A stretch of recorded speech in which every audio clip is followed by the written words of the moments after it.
Start. 21મી સદી જ્ઞાન અને વિજ્ઞાનની સદી કહેવાય છે. આ સદીમાં રોટી, કપડાં અને મકાનની સાથોસાથ ઇન્ટરનેટ પણ લોકોની મુખ્ય જરૂરિયાત બન્યું છે. ઇન્ટરનેટનો ઉપયોગ કરતાં આપણે અનેક વખત આધાર ઓથેન્ટિકેશન શબ્દ સાંભળ્યો હશે, પણ શું તમને ખબર છે આધાર ઓથેન્ટિકેશન શું છે? આધાર ઓથેન્ટિકેશન એ વ્યક્તિની ઓળખને માન્ય કરવાનું એક પ્રક્રિયાત્મક સાધન છે, જેમાં આધાર નંબર, વ્યક્તિના બાયોમેટ્રિક અથવા ડેમોગ્રાફિક વિગતોનો ઉપયોગ કરીને તેમની ઓળખની પુષ્ટિ કરવામાં આવે છે.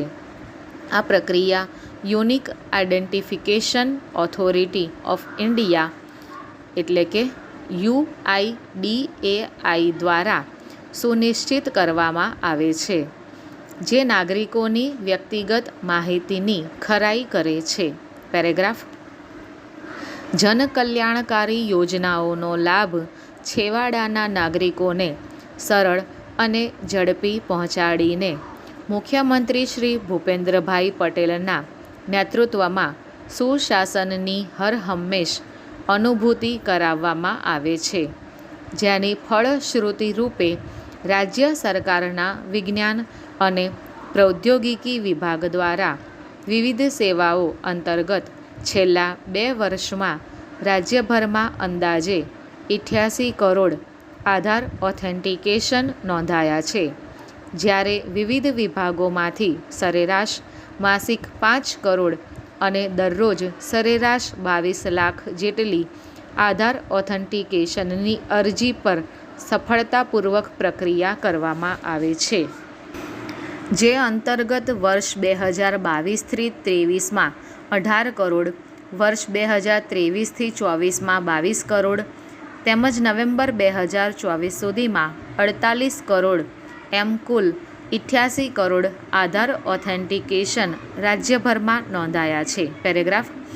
વડાપ્રધાન શ્રી નરેન્દ્રભાઈ મોદીના ડિજિટલ ભારતના સ્વપ્નને રાજ્ય સરકાર ડિજિટલ ભારત થકી સાકાર કરી રહી છે. આ ડિજિટલ ગુજરાતના મંત્રને ચરિતાર્થ કરવા ગુજરાતના વિવિધ વિભાગો દ્વારા લાભાર્થીઓને ડાયરેક્ટ બેનિફિટ ટ્રાન્સફર DBT માધ્યમથી સહાય ચૂકવવાના ઉમદા આશયથી વર્ષ 2022-24 સુધીમાં રાજ્યની 9 વિભાગોની 200થી વધુ યોજનાઓની નોંધણી કરવામાં આવી છે. આ સિસ્ટમ થકી રાજ્યની સરકારી સેવાઓ યોજનાઓનો લાભ નાગરિકોને આંગળીના ટેરવે મળી રહ્યો છે. સાથે જ આ પેપરલેસ વર્કના માધ્યમથી સમય અને ખર્ચમાં પણ નોંધપાત્ર ઘટાડો થયો છે. પેરેગ્રાફ. ઓથેન્ટિકેશનના વેરિફિકેશનને વધુ સચોટ બનાવવાના ઉમદા હેતુથી ફેસ ઓથેન્ટિકેશન એપ્લિકેશન બનાવવામાં આવી હતી, જેના પરિણામે રાજ્યમાં નાણાકીય વર્ષ 2022થી નવેમ્બર 2024 સુધીમાં ફેસ ઓથેન્ટિકેશનની એપ્લિકેશનના માધ્યમથી 60 લાખથી વધુ નાગરિકોની આધાર નોંધણી થઈ છે. પેરેગ્રાફ. રાજ્યના નાગરિકો બહુવિધ સરકારી સેવાઓ અને યોજનાઓનો લાભ ઓનલાઈન ઘરે બેઠા લઈ શકે તે માટે સિંગલ સાઇન ઓન એપ્લિકેશન બનાવવામાં આવી છે. સ્ટોપ.